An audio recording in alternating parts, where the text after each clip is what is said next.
प्रिय विद्यार्थियों नमस्कार, मैं आर के चौरसिया आप सबों का स्वागत करता हूं आपके अपने YouTube channel 4G mathematics classes में, जहां हम सब सीखते हैं, अध्ययन करते हैं और ज्ञान की दुनिया में सफ़र करते हैं। आज के इस वीडियो लेक्चर में क्लास 12th के एग्ज़ाम के लिए बहुत इंपॉर्टेंट होने वाला है। जो भी बच्चे क्लास 12th का एग्ज़ाम 2024 में या 25 में देने वाले हैं, यानी कि जो बच्चे अभी 11th पे पढ़ रहे हैं, उनके लिए भी ये वीडियो बहुत ही महत्वपूर्ण है, क्योंकि इस वीडियो में क्लास 12th फिजिक्स के चैप्टर नंबर 1 के महत्वपूर्ण नियम, कूलाम के नियम के बारे में चर्चा करने वाले हैं हम लोग, और उसको बहुत ही बेहतरीन तरीक़ा से समझने वाले हैं और कहीं से डाउट नहीं रह जाएगा कि कूलाम का नियम क्या है। और इससे जो बोर्ड एग्जाम में प्रश्न पूछे जाते हैं वो भी बताया जाएगा कि कौन कौन से जो प्रश्न हैं जो बोर्ड एग्जाम में इस नियम से रिलेटेड पूछते हैं। साथ ही साथ आपको एक और बात बता दें कि ये वीडियो थोड़ा सा लेट से आपको देखने को मिल रहा है। समय जो 8:30 बजे से था 9 बजे के बाद ही आपको मिल रहा है। लाइटिंग के प्रॉब्लम की वजह से ये वीडियो शूट करने में थोड़ा सा देर हो गया, लेकिन कोई बात नहीं है, देर हुआ लेकिन दुरुस्त हुआ। तो चलिए आज की वीडियो को स्टार्ट करते हैं। हम लोग जान लेते हैं कूलाम का नियम क्या है। तो जैसा कि मैंने बताया था कि दो आवेशों के बीच आकर्षण या प्रतिकर्षण बल लगता है। मैंने बताया था कि स्थिर सजातीय आवेशों के बीच प्रतिकर्षण होता है और विजातीय आवेशों के बीच आकर्षण होता है। सजातीय आवेश माने समान प्रकृति के आवेश, विजातीय आवेश माने विपरीत प्रकृति के आवेश। यानी विजातीय आवेशों के बीच जो होगा आकर्षण, सजातीय आवेशों के बीच जो होगा प्रतिकर्षण। तो प्रतिकर्षण बल या आकर्षण बल को हम लोग सम्मिलित रूप से विद्युतीय बल भी बोल सकते हैं। तो कूलम ने दो आवेशित वस्तुओं के बीच, यानी दो आवेशों के बीच लगने वाले आकर्षण या प्रतिकर्षण बल के संबंध में एक नियम का प्रतिपादन किया, जिसको उसी के नाम पर कूलम के नियम रख दिया गया। उन्होंने इस नियम में बताया कि दो स्थिर आवेश यानी कि रुके हुए आवेश के बीच लगने वाला विद्युतीय बल यानी आकर्षण या प्रतिकर्षण बल दोनों आवेशों के गुणनफल के समानुपाती तथा उनके बीच के दूरी के वर्ग के व्युत्क्रमानुपाती। वर्ग के व्युत्क्रमानुपाती को व्युत्क्रमानुपाती नियम भी कहते हैं। और यह बल जो है दोनों आवेशों को मिलाने वाली रेखा के अनुदिश कार्य करता है। तो हम लोग समझ लेते हैं कूलाम का नियम। कई लोग कूलाम को कूलम्ब भी बोलते हैं, कूलम्ब का नियम, कोई दिक्कत नहीं है, कूलाम बोलो या कूलम्ब बोलो। तो कूलाम का जो नियम है वो क्या है, तो ये सन 1785 ईस्वी में सर्वप्रथम फ्रांसीसी वैज्ञानिक, यानी कि एक वैज्ञानिक थे जिनका नाम क्या था, सीए कूलाम। और सीए कूलाम का पूरा नाम हो जाएगा चार्ल्स एंगस्ट्रॉम डी कूलाम। इनका पूरा नाम, जो कूलाम का पूरा नाम था, चार्ल्स एंगस्ट्रॉम डी कूलाम ने प्रयोगों के आधार पर, उन्होंने बहुत सारे प्रयोग किया और प्रयोगों के आधार पर दो आवेशों के बीच लगने वाले विद्युतीय बल के संबंध में एक नियम का प्रतिपादन किया, जिसको उन्हीं के नाम पर, कूलम के ही नाम पर, उसको हम लोग क्या कहते हैं, कूलम का नियम कहते हैं। इस नियम के अनुसार दो स्थिर आवेशों के बीच लगने वाले विद्युतीय बल दोनों आवेशों के परिणामों के, दोनों आवेशों का जो परिमाण है, मैग्नीट्यूड है, उसके गुणनफल के समानुपाती तथा उनके बीच का जो डिस्टेंस है उसके वर्ग के व्युत्क्रमानुपाती होता है। यानी कि दो स्थिर आवेशों के बीच, दो स्थिर विद्युत आवेश के बीच लगने वाला विद्युतीय बल दोनों आवेशों के परिणामों के गुणनफल के समानुपाती तथा उनके बीच के दूरी के वर्ग के व्युत्क्रमानुपाती होता है। इसे व्युत्क्रमानुपाती नियम भी, व्युत्क्रमानुपाती वर्ग नियम भी कहते हैं। और यह बल जो है आवेशों को मिलाने वाली रेखा के अनुदिश कार्य करता है, इसलिए कूलम्ब बल को केंद्रीय बल भी कहा जाता है। तो कूलम्ब बल संरक्षी बल भी होता है और केंद्रीय बल भी होता है। ये भी ऑब्जेक्टिव में आपसे पूछा है। हम लोग जब ऑब्जेक्टिव प्रश्न को हम लोग देखेंगे तो वहाँ पे सारे प्रश्न को क्लियर कर लेंगे। अभी हम लोग इसके एक्सप्रेशन के बारे में बात कर लेते हैं। इसका जो व्यंजक होगा, एक्सप्रेशन जो होगा वो क्या होगा। हम लोग मान लेते हैं, माना Q1 और Q2 आवेश निर्वात में r दूरी पर स्थित है। तो यहाँ पर मानते हैं, माना Q1 तथा Q2 आवेश निर्वात में r दूरी पर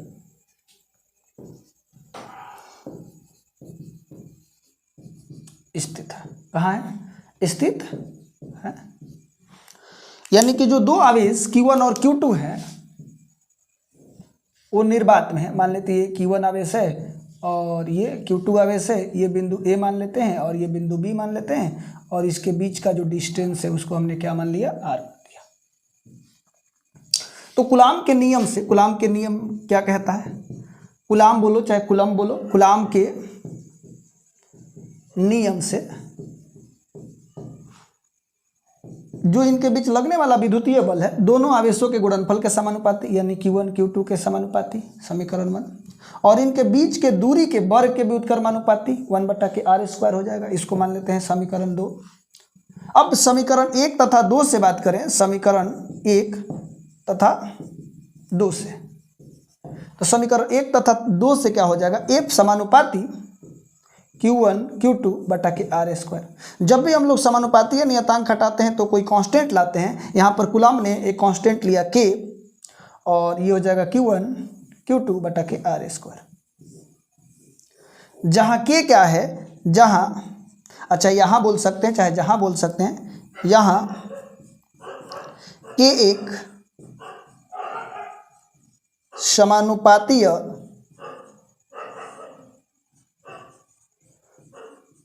नियतांक है, नियतांक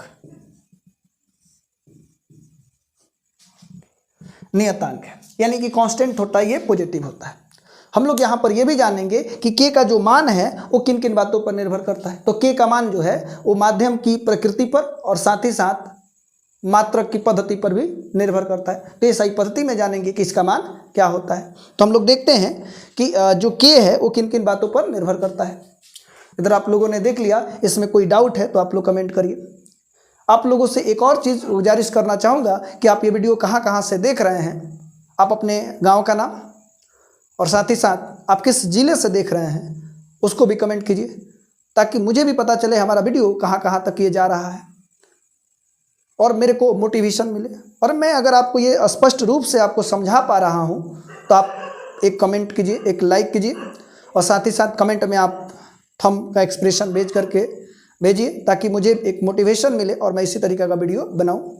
और कोई भी आप सुझाव देना चाहते हैं तो आप कमेंट में आप अपना सुझाव दीजिए। और आपको बता दें कि आज तो लेट हो गया है, कल से आपको मैथ भी पढ़ाया जाएगा, और मैथ का जो समय रहेगा वो 9 बजे, और जो फिजिक्स का समय है 8:30 बजे से आपको फिजिक्स पढ़ाया जाएगा। तो हम लोग समझते हैं कि K का जो मान है किन किन बातों पर निर्भर करता है।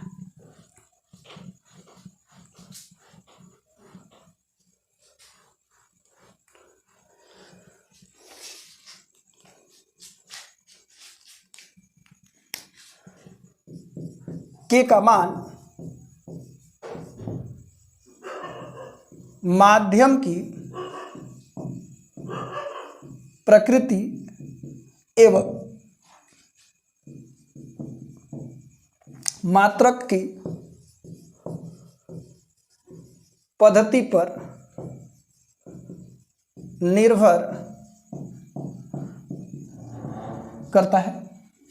यानी K बराबर, यहाँ से अगर हम लोग K का मान निकालें तो K बराबर निकल करके आ जाएगा, वो आ जाएगा आपके पास F/r² Q1 Q2, और इसका जो डिजिट में मान होता है 9 × 10⁹ और इसका मात्रक की बात करोगे तो ये बल है तो इसको बोल सकते हैं न्यूटन, ये दूरी है तो मीटर², और कुलम तो क्या हो जाएगा, प्रति कुलम²। ठीक है। अब यहाँ पर एक बात यहाँ पर समझना है कि सर K का बीमा क्या होता है, इसको भी समझ लेते हैं। K का बीमा क्या होगा, तो K का जो बीमा होता है वो हमारे पास आ जाता है। यहाँ से देखेंगे तो सोल्व करेंगे तो बल का बीमा mL(10⁻²), और ये जो दूरी है तो ये L², और कुलम है तो 80 होता है, और -2 है तो -2 हो जाएगा। अब सुनो, इसको जब समराइज करेंगे तो हो जाएगा mL⁻3, क्योंकि L है और ये L² है, और T² T⁻², T⁻², तो T⁻4 हो जाएगा, और ये A⁻²। ये किसका बीमा हो गया, तो ये हमारे पास आ गया K का बीमा। K का मान भी आप जान गए। अब यहाँ पर एक और बात समझते हैं, जो K बराबर होता है वो 1/4πε0 होता है, जहाँ एप्साइलन जो है इसको पढ़ते हैं एप्साइलन, अच्छा लोन भी लोग पढ़ देते हैं, एप्साइलन 0 भी पढ़ सकते हैं, एप्साइलन 0 या एप्साइलन नॉट पढ़ते हैं। आप इसको ऐसे भी लिख सकते हैं या ऐसे भी बना सकते हैं, एप्साइलन 0। एप्साइलन 0 को हम लोग क्या बोलते हैं, मुक्त आकाश या निर्वात की, मुक्त आकाश या निर्वात की परावैधुतता है। और यहाँ पर ये भी बात बता दें, परावैधुतता क्या होता है। तो परावैधुतता जो है किसी माध्यम का गुण होता है। परावैधुतता क्या है, तो यहाँ पर देख देते हैं, लिख देते हैं, परावैधुतता किसी माध्यम का गुण होता है। हम लोग आगे चल के समझेंगे कि परावैधुतता क्या होता है, परावैधुत पदार्थ क्या होता है और परावैधुतांक क्या होता है। नेक्स्ट वीडियो में हम लोग समझेंगे। कल का वीडियो भी एग्जाम के पॉइंट ऑफ व्यू से बहुत ही इंपॉर्टेंट होने वाला है। तो ये हम लोगों ने समझा कि ये परावैधुतता क्या है, किसी माध्यम का गुण होता है। अब हम लोग जबकि यहाँ पर बात कर लिए हैं एप्सिलॉन नॉट की, तो एप्सिलॉन नॉट के बारे में जान लेते हैं। तो एप्सिलॉन नॉट का मान, मात्रक, ये सब देख लेते हैं। एक पॉइंट बना लेते हैं।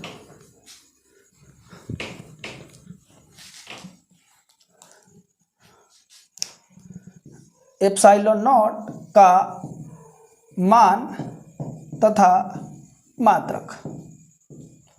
तो यहाँ पर आपने देखा कि k बराबर जो आया है 1/k 4 पाई एप्सिलॉन नॉट, और k का जो मान होता है 9 × 10 के पावर 9, और इसका जो मात्रक भी हम लोग देख लेते हैं। अब सुनो, यहाँ से अगर देखेंगे तो 1/k एप्सिलॉन नॉट रहने देते हैं, जो कि यहाँ 1/k 4 पाई है, उसको उधर लेके जाएंगे तो 9 से गुणा होगा तो 9 चौके 36 पाई × 10 के पावर 9 हो जाएगा। यहाँ तक समझ लेते हैं। और जो कि यहाँ हम लोग देख पा रहे हैं कि एप्सिलॉन नॉट जो है वो क्या है, k के व्युत्क्रमानुपाती है। तो इसका जो मात्रक होगा वो क्या निकल करके आ जाएगा। तो हम लोग इसका मात्रक जो देख रहे थे, k का जो मात्रक है वो क्या है, ये जो बात हम लोगों ने किया है एसआई पद्धति में किया है। यहाँ पर लिख देते हैं एसआई पद्धति में, यानी कि जो भी k का मान हमने लिखा है वो एसआई पद्धति में लिखा है। अब इसका जो मात्रक है वो क्या, न्यूटन मीटर स्क्वायर प्रति कूलम्ब स्क्वायर। तो जब ये उल्टा है, देख पा रहे हैं यहाँ से k बराबर 1/4 pi epsilon not, epsilon not नीचे है, यानी आप यहाँ से ये भी बात समझ सकते हैं k व्युत्क्रमानुपाती हो जाता है एप्सिलॉन नॉट का। ठीक है, तो जो इसका मात्रक हो जाएगा वो क्या हो जाता है, कूलम्ब स्क्वायर, इसको उलट दो, उलट जाए, कूलम्ब स्क्वायर प्रति न्यूटन प्रति मीटर स्क्वायर। अब इसको हम लोग बोलते हैं फैराडे प्रति मीटर, सॉरी फैराड प्रति मीटर, फैराड प्रति मीटर। अब आपको यहाँ पर ये भी बात बता देते हैं कि एप्सिलॉन नॉट का जो मान होगा वो डिजिट में देखा जाए तो 8.85 × 10 के पावर -12 कूलम्ब स्क्वायर प्रति न्यूटन प्रति मीटर स्क्वायर। एक और इसका मात्रक हो जाएगा, या इसका जो मात्रक होगा या फैराड प्रति मीटर। एक फैराड जो होता है, एक फैराड, इसको हम लोग क्या बोलते हैं, एफ को फैराड बोलते हैं। एक फैराड बराबर होता है 1 कूलम्ब स्क्वायर प्रति न्यूटन प्रति मीटर। जो आप एफ देख रहे हैं, एफ को हमने बोला फैराड, और फैराड जो होता है वो क्या है, विद्युत धारिता का एसआई मात्रक है। हम लोग बाद में समझेंगे कि विद्युत धारिता क्या होता है, संधारित्र क्या होता है, कैपेसिटर क्या होता है, कंडेंसर जिसको आपने सुना होगा नाम, उसी को हम लोग बोलते हैं संधारित्र। पंखा में लगा होता है बैटरी की तरह, उसके बारे में बहुत सारी चीज़ें हम लोग पढ़ेंगे। अब समझते हैं कि यहाँ पर जो फैराड है, एक फैराड बराबर 1 कूलम्ब स्क्वायर प्रति न्यूटन प्रति मीटर स्क्वायर, इसका मान भी जान लिए। एक बात और समझते हैं कि जो कूलम्ब का नियम हमने लिखा था, तो कूलम्ब के नियम जो था वो किस में हम लोग देखे थे, निर्वात में। दोनों आवेशों को हमने कहाँ रखा था, निर्वात में। यदि वही किसी माध्यम में हो जाए तो उस पर कितना बल लगेगा, उसको भी हम लोग।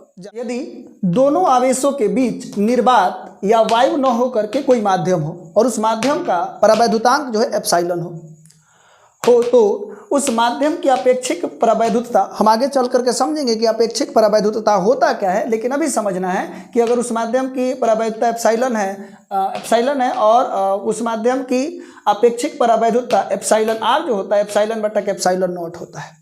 और यहाँ से एप्सिलॉन निकालेंगे तो इधर मल्टीप्लाई हो जाएगा, क्रॉस मल्टीप्लिकेशन कर देंगे तो एप्सिलॉन बराबर एप्सिलॉन नॉट इंटू के एप्सिलॉन आर हो जाएगा। अभी हम लोगों ने देखा था कि जो आवेश था वो निर्वात में था। ये जो आप देखे थे, ये Q1 आवेश और ये जो Q2 आवेश था, R दूरी पर था, और साथ ही साथ इसके बीच कोई माध्यम नहीं था, निर्वात था। लेकिन अब कोई माध्यम आ गया है, तो इसका जो निर्वात था, तो जो मान निकाले थे F बराबर, वो हो गया था 1/k 4 pi epsilon not, K का मान होता है, और ये हो जाएगा Q1 Q2 बटा के R स्क्वायर। जबकि माध्यम आ गया है तो यहाँ पर हम लोग लिख सकते हैं एप्सिलॉन। और एप्साइलन का मान यहाँ पर देख रहे हैं, तो जो एफ का मान निकल करके आएगा 1/4 एप्साइलन नॉट, आप यहाँ से बोल सकते हैं एप्साइलन नॉट इंटू के epsilon are, epsilon not into के एप्साइलन आर और इंटू के Q1 Q2/r², ये हमारे पास सेफ हो जाएगा। अभी हम लोगों ने देखा था कि एसआई पद्धति में के का मान क्या होगा, मात्रक क्या होगा, एप्सिलॉन नॉट का मान, मात्रक बीमा, इन सब चीज़ों को देखे थे। अब हम लोग देखते हैं कि सीजीएस पद्धति में, तो सीजीएस पद्धति में के का मान क्या होता है। तो आपको बता दें कि सीजीएस पद्धति में, सीजीएस पद्धति में के का मान हम लोग जानना चाहते हैं। तो सीजीएस पद्धति में जो के का मान होता है वो 1 होता है। सीजीएस पद्धति में के बराबर होता है 1। के का जो मात्रक था वो था न्यूटन मीटर स्क्वायर प्रति कूलम्ब स्क्वायर। तो इसको सीजीएस मात्रक अगर बोला जाएगा तो के का मान तो 1 हो जाएगा, लेकिन सीजीएस पद्धति में के का जो बीमा मात्रक जो होगा वो क्या हो जाएगा, न्यूटन का डाइन हो जाएगा, DYN डाइन, और ये मीटर का हो जाएगा सेंटीमीटर स्क्वायर, और कूलम्ब का हो जाएगा ESU का द होल स्क्वायर -2। यानी कि सीजीएस पद्धति में के का जो मान होगा 1 हो जाएगा, और मात्रक जो डाइन सेंटीमीटर स्क्वायर प्रति ES का स्क्वायर, ESU का स्क्वायर, जिसको हम लोग बोले थे एस्टैट कूलम्ब, इसको क्या बोले थे, एस्टैट कूलम्ब बोले थे। ठीक है, तो आज के वीडियो को यहीं पे रहने देते हैं। कल से हम लोग मैथ और फिजिक्स दोनों पढ़ेंगे। आज बिजली की आपूर्ति के कारण आज वीडियो जो है थोड़ा सा आपको डिले मिल रहा है, लेकिन कल से आपको 8:30 बजे और मैथ जो है 9 बजे से आपको पढ़ाया जाएगा। अगर आपको मेरा ये जो पठन पाठन पढ़ाने का जो तरीका है आपको पसंद आता है तो वीडियो को लाइक ज़रूर कीजिए, और एक और काम कर सकते हैं, शेयर कीजिए, ताकि मैं ज़्यादा से ज़्यादा बच्चों तक पहुंच पाऊं, और मेरे अगर वीडियो पे व्यूज आ रहे हैं तो मेरे को मोटिवेशन मिले, मैं अधिक से अधिक वीडियो बनाने का प्रयास करूं। और आपका अगर कोई सुझाव है, आप चाहते हैं कि मेरे को कोई सुझाव देना, तो आप इस जो नंबर दिख रहा है इस नंबर पे आप कॉल भी कर सकते हैं, और कमेंट जरूर कीजिए, पॉजिटिव कमेंट कीजिए। आपको कोई कमी भी दिखता है तो उसको भी मेरे को बताने का प्रयास कीजिए। आपके लिए कमेंट खुला हुआ है, कमेंट के माध्यम से आप कुछ भी मेरे को बता सकते हैं, और या जो नंबर नीचे दिया गया है इस नंबर पे आप कॉल करके संपर्क भी कर सकते हैं। तो आज के वीडियो को यहीं पर रहने देते हैं। थैंक यू, धन्यवाद, जय हिंद, जय भारत।